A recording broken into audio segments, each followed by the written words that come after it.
আলহামদুলিল্লাহি ওয়াহদা ওয়াসসালাতু ওয়াসসালামু আলা মান লা নাবিয়্যা বা'দা। সম্মানিত মসজিদের মুসল্লি, অনলাইনে যারা আমাদের সাথে আছেন, দেশ বিদেশের বিভিন্ন প্রান্ত থেকে এখন অবগত হচ্ছেন, যন্ত্রের সাহায্যে সময়ের গতিতে অবগত হবেন।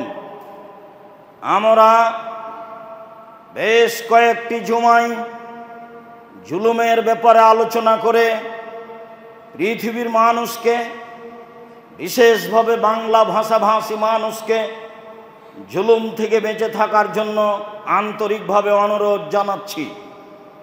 যেহেতু মাজলুম এক সময় জয়ী হবেই, আমি জালেম পরাজয় হবই, আজ হোক আর কাল হোক। ইতিহাসের পাতায় বহু বড় বড় জালেম সময়ের গতিতে পরাজয় হয়েছে, কাজেই আমাকেও পরাজয় হতে হবে, এটাই ঠিক। ফলাফলে জাহান্নাম হবে। দুনিয়ায় ক্ষমা চাওয়ার সুযোগ না হলে যা নেকি আছে বিচারের মাঠে তা দিয়ে দিতে হবে। নেকি না থাকলে মাজলুমের পাপ নিয়ে নিজেকে জাহান্নামে যেতে হবে, আর মাজলুম জান্নাতে যাবে। এ কথায় রাসূল সাল্লাল্লাহু আলাইহি সাল্লাম বলেন। আবু হুরায়রা রাদিয়াল্লাহু তাআলা আনহু বলেন, রাসূল সাল্লাল্লাহু আলাইহি সাল্লাম বলেছেন, মান কানাত লাহু মাজলুম আলি আখিহি মিন ইরজিন আও লিশাইইন, কেউ যদি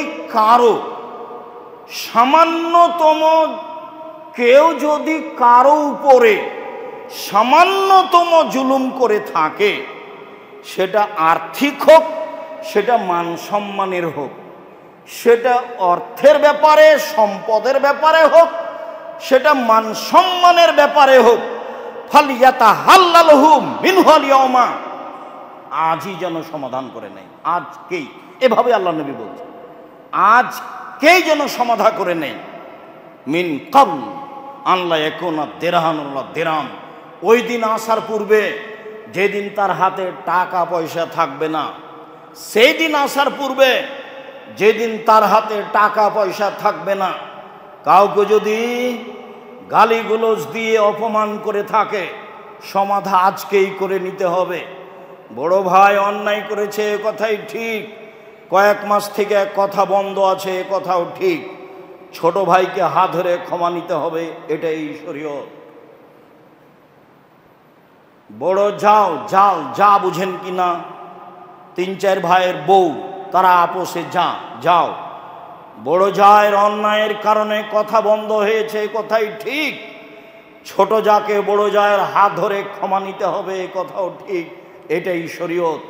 আজকেই সূর্য ডুবার পূর্বে ক্ষমা নিতে হবে, এই কথা মুহাম্মদ সাল্লাল্লাহু আলাইহি সাল্লাম বলেন।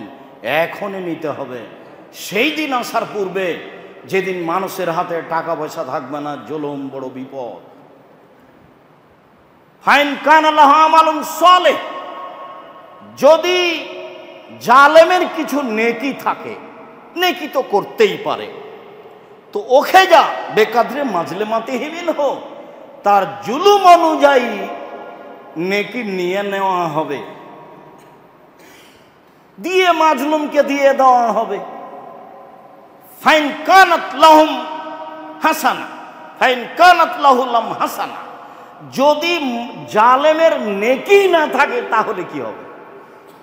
নেকি থাকলে না হয় নিয়ে নেওয়া হবে, যদি নেকি নাই তাহলে কি হবে? তখন রাসূল সাল্লাল্লাহু আলাইহি সাল্লাম বলছেন, ওখে জামিন সাহেবিহি,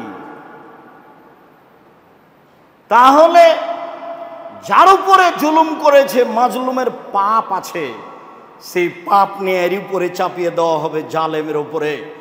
মাজলুম হবে পাপ মুক্ত, আর জালেমের হবে পাপ বেশি। জালেম বেশি পাপ নিয়ে জাহান্নামে যাবে, আর মাজলুম পাপ শূন্য হয়ে জান্নাতে যাবে। হাদিস বুখারী মুসলিম, এভাবে রাসূল সাল্লাল্লাহু আলাইহি সাল্লাম বিচার করেছেন, ফয়সালা দিয়ে গেছে। চলেন দেখি পৃথিবীর ইতিহাসে 2-1টা জুলুম দেখি। জুলুম করেছিল নূহ আলাইহিস সালামের সম্প্রদায়। বিভিন্ন পর্যায়ে জুলুম করলে নিরুপায় হয়ে একদা নূহ আলাইহিস সালাম বললেন, রব্বি লা তাজার, তুমি ছেড়ো না মিনাল কাফিরিনা দাইয়ারা, লা তাজার ফিল আরদে মিনাল কাফিরিনা দাইয়ারা। হে আমার প্রতিপালক, আমি নূহ বলছি, তুমি এদের ধ্বংস করে দাও, একটা পরিবারও ছেড়ো না। এই কথা বলার পরে আল্লাহ বলছেন নূহ আলাইহিস সালামের কথা, ওয়ালা ইয়ালিদু ইল্লা ফাজারান কাফারা, ইল্লা ফাজরান কাফারা। নিশ্চয় একটা লোক যদি তুমি ছেড়ে দাও তো ও নিজে শয়তান, ও যত জন্ম দিবে সবাই হবে শয়তান। অতএব মাটির উপরে একটা পরিবারও তুমি রেখো না, সবকে ধ্বংস করে দাও, সবাই জালেম। এই কথা যখন হলো তখন আল্লাহ বললেন, ঠিক আছে, কথা মেনে নিলাম, নৌকা তৈরি করো। নৌকা হয়ে গেলে তিনি বললেন, ইরকাবু ফিহা, যারা আমার সাথে আছো তারা সবাই নৌকাতে উঠো এবং প্রত্যেক প্রাণী হতে এক জোড়া করে নিয়ে নাও। এই কথা বলার পরে তিনি বলছেন, বিসমিল্লাহি মাজরিহা ওয়া মুরসাহা ইন্না রাব্বি লাগাফুরুর রহিম। নিশ্চয় এই নৌকার চলা, এই নৌকার থেমে যাওয়া আমার প্রতিপালকের আদেশে হয়ে থাকে। অতএব তিনি বড় ক্ষমাশীল, তিনি বড় দয়াশীল। এই কথা বলার পরে তিনি ছেলেকে বলছেন, বুনাইয়া ইরকাব মানা ওয়ালা তাকুন মাল কাফিরিন। কেনান, তুমি আমার ছেলে, তুমি আমার সাথে নৌকায় উঠে যাও। কেনান বলল, সাবিলা জাবালিন ইয়াসমুনিল মিনাল মায়ে, জি না, আমি আপনার নৌকায় উঠবো না। এই যে পাশে অনেক উঁচু পাহাড় দেখছেন, এই পাহাড় আমাকে রক্ষা করবে। নূহ আলাইহিস সালাম বললেন, লা সামাল ইয়াউমা মিন আমরিল্লাহ, আল্লাহর গজব থেকে আজকে বাঁচার কারো কোনো পথ নেই, সবাই ধ্বংস হবে। সবাই ধ্বংস হয়ে গেল।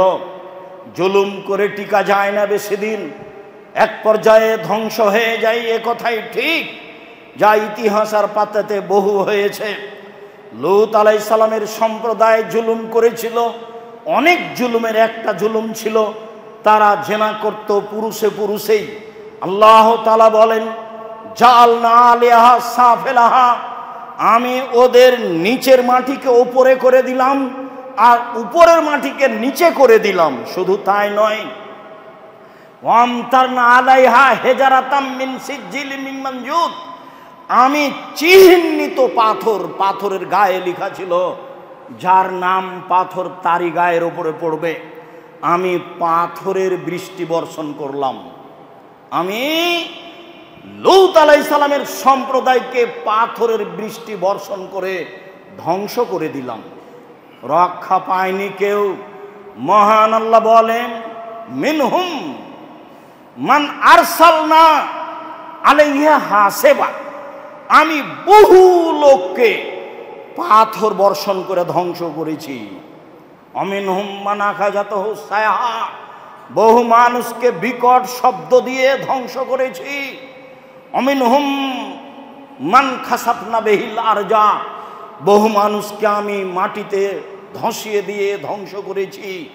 অমিনহুম মান আখাজনা, অমিনহুম মান আগরাকনাল আরজা, অনেককে আমি পানিতে ডুবিয়ে দিয়ে ধ্বংস করেছি। চলেন দেখি ধারাবাহিকভাবে আরো দুই একটি ধ্বংস। মহান আল্লাহ বলেন, ফাম্মা সামুদ ফাউহলিকু বিত্তাগিয়া, সামুদ সম্প্রদায়কে বিকট শব্দ দিয়ে ধ্বংস করা হয়েছে।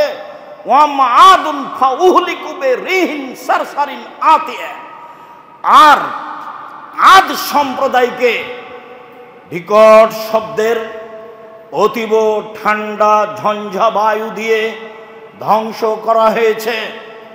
আয়েশা রাদিয়াল্লাহু তাআলা আনহা বলেন, যখনই আকাশে মেঘ উঠত তখনই আল্লাহর নবীর গতিবিধি ছিল, ঘরে ঢুকতেন বাইরে আসতেন, ঘরে ঢুকতেন বাইরে আসতেন। তাগাইয়ারা ওয়াজহুহু, মুখটা বিবর্ণ হয়ে যেত।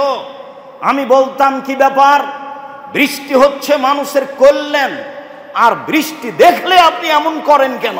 মুখখান বিবর্ণ হয়ে যায়, একবার ঘরে ঢোকেন একবার ভিতরে আসেন। তখন আল্লাহর নবী বলেছিলেন, আয়েশা তুমি জানো না, নুসের তো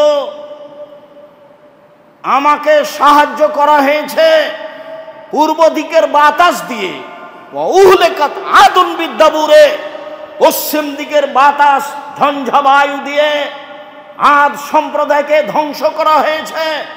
যখনই আকাশে মেঘ উঠে তখন আমার ভিতরে সব সময় আশঙ্কা কাজ করে, না জানি এইটা বৃষ্টি নয়, এইটা হয়তো বা গজব। আদ সম্প্রদায়ও বলেছিল এই তো বৃষ্টি আমাদের সামনে আসছে, এখন বৃষ্টি হবে। তারা তো বৃষ্টি দেখেছিল, বৃষ্টির কথা বলেছিল, আসলে তা বৃষ্টি ছিল না, তা ছিল বাতাস। মনে রাখা ভালো হবে, আল্লাহ তাআলা ফেরেশতা দিয়ে এই সব কাজ করেন। পানি কোথায় হবে কিভাবে হবে তা ফেরেশতার পরিচালনায় হয়ে থাকে। নূহ আলাইহিস সালামকে যে পানি দিয়ে ধ্বংস করেছিলেন সেই পানি ফেরেশতার অধীনে ছিল না, তা ছিল আল্লাহর আদেশে। আদ সম্প্রদায়কে যেভাবে ধ্বংস করা হয়েছিল ঝঞ্ঝা বায়ু বাতাস দিয়ে, তা ফেরেশতার অধীনে ছিল না, তা ছিল আল্লাহর আদেশে। কত জোরে বাতাস ছিল তা মানুষ জানে না, তা ছিল 7 দিন 8 রাত হসুমান ধারাবাহিকভাবে চলতেই থেকেছে। পাহাড় বাড়ি ঘর গাছপালা সবকিছু কেটে চলে গেছে যেখান দিয়ে গেছে, তা ছিল ভিন্ন ধরনের বাতাস। আকাশে বাতাস উঠলেই আয়েশা আমি আশঙ্কা করি, আকাশে মেঘ উঠলেই আমি আশঙ্কা করি, আমি তো বলছি মেঘ, আসলেই কি মেঘ? আদ সম্প্রদায় বলেছিল মেঘ, আসলে তা মেঘ ছিল না। ফাদামদামা আলাইহিম রাব্বুহুম বিযামবিহিম ফাসাওয়াহা, তাদেরকে একেবারে অন্ধকার, খুব বেশি ঠান্ডা, বিকট শব্দের ঝঞ্ঝা বায়ু দিয়ে ধ্বংস করা হয়েছে, সবকে একাকার করে দেওয়া হয়েছে।